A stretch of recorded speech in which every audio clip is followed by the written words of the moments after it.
Hello friends, આજે આપણે કાચી કેરીનો ઉપયોગ કરીને તેમાંથી વઘારેલા ભાત બનાવીશું। આ ભાતનો ટેસ્ટ એકદમ અલગ છે અને મસ્ત ટેસ્ટી બને છે, કારણ કે આમાં સાઉથ ઇન્ડિયન વઘારનો ઉપયોગ કરીને ભાત તૈયાર કરીશું ને, એટલે એકદમ મસ્ત ભાત તૈયાર થશે।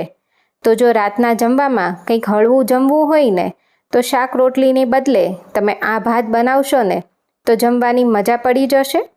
તો આ ભાત બનાવવા માટે સૌથી પહેલાં એક પેસ્ટ તૈયાર કરીશું, જેના માટે મિક્સર જારમાં 5 કપ લીલું નાળિયેર લીધું છે, સાથે તેમાં અડધો કપ લીલા ધાણા નાખીશું અને 8 થી 10 લીમડાના પત્તા લઈશું।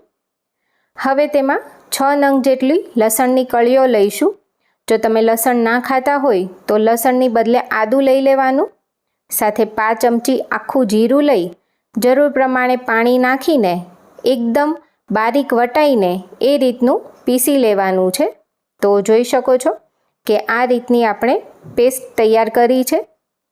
હવે ભાત વઘારવા માટે એક કડાઈમાં તેલ ગરમ કરીશું। તો અહીં મેં 2 મોટા પાવડા તેલ લીધું છે। હવે તેમાં અડધી ચમચી રાઈ નાખીશું। રાઈ સરસ ફૂટે એટલે 1 ચમચી ચણાની દાળ અને સાથે 1 ચમચી અડદની દાળ। તો ચણાની દાળ થોડી સંતળાય એ પછી અડદની દાળ નાખવાની। સાથે 2 મોટી ચમચી શિંગદાણા, 8 થી 10 લીમડાના પત્તા અને 1 લીલું મરચું લીધું છે। તો આ ભાતમાં તીખાશ આ લીલા મરચાંથી જ આવશે। તો તીખું વધારે પસંદ હોય તો અહીં લીલા મરચાંનું પ્રમાણ વધારી દેવાનું। હવે બંને દાળનો કલર ચેન્જ થાય અને શિંગદાણા એકદમ સરસ તેલમાં સંતળાઈ જાય ત્યાં સુધી બધી વસ્તુને સાંતળીશું। એ પછી તેમાં તૈયાર કરેલી લીલા નાળિયેરની પેસ્ટ એડ કરીશું અને આને પણ 2 મિનિટ જેવું તેલમાં સાંતળવાની છે, જેથી તેમાં જે લસણ લીધું છે ને તેનો કાચો ટેસ્ટ જતો રહેશે અને બધી વસ્તુ તેલમાં સંતળાઈને એટલે તેની ફ્લેવર એકદમ સરસ આવશે। તો અહીં 2 મિનિટ જેવું સાંતળ્યું છે।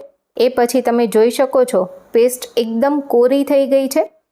આ સમયે તેમાં કેરી એડ કરીશું।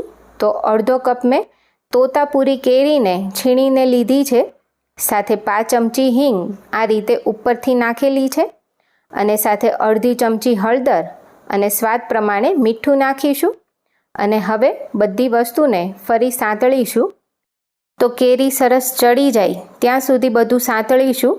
તો લગભગ 2 મિનિટમાં જ કેરી સરસ કૂક થઈ જશે, કારણ કે કેરી છીણીને લીધી છે અને અહીં ખાસ તોતાપુરી કેરીનો જ ઉપયોગ કરવાનો, જેથી ભાત વધારે પડતા ખાટા ના થઈ જાય। કેરી કૂક થયા પછી તેમાં બાફેલા ભાત એડ કરીશું। તો અહીં મેં બાસમતી ભાત લીધા છે, પરંતુ તમારી ઘરે કોઈ પણ ભાત હોય ને એ તમે લઈ શકો છો, અથવા તો વધેલા જે ભાત હોય ને તેમાંથી પણ આ વઘારેલા ભાત બનાવશો તો ખાવાની મજા પડશે। તો અત્યારે મેં 3 કપ બાફેલા ભાત લીધા છે અને કેરીની ખટાશ બેલેન્સ કરવા પૂરતી 5 ચમચી ખાંડ લીધી છે। હવે બધી વસ્તુને પ્રોપર મિક્સ કરી લઈશું।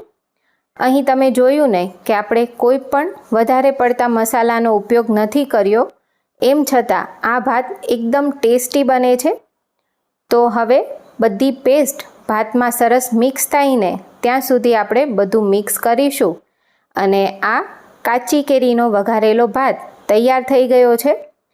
તો જો ભાત બાફેલા હોય ને તો આ વઘારેલા ભાત બનાવવામાં માત્ર 5 થી 7 મિનિટ જ લાગશે અને એકદમ ફ્લેવરફુલ એવા આ ભાતને થોડા લીલા ધાણા નાખીને તમે રાયતા સાથે કે પ્લેન દહીં સાથે પણ સર્વ કરશો ને તો ખાવાની મજા પડશે। તો એકવાર આ રીતે ટ્રાય કરજો અને મને કમેન્ટમાં જરૂરથી જણાવજો કે તમને મારી રેસિપીઓ કેવી લાગે છે, અને જો રેસીપી પસંદ આવે તો વિડીયોને લાઇક કરી ફ્રેન્ડ્સ અને ફેમિલીમાં શેર કરજો। સાથે જો ચેનલને હજુ સુધી સબસ્ક્રાઈબ ના કરી હોય તો સબસ્ક્રાઈબ કરજો।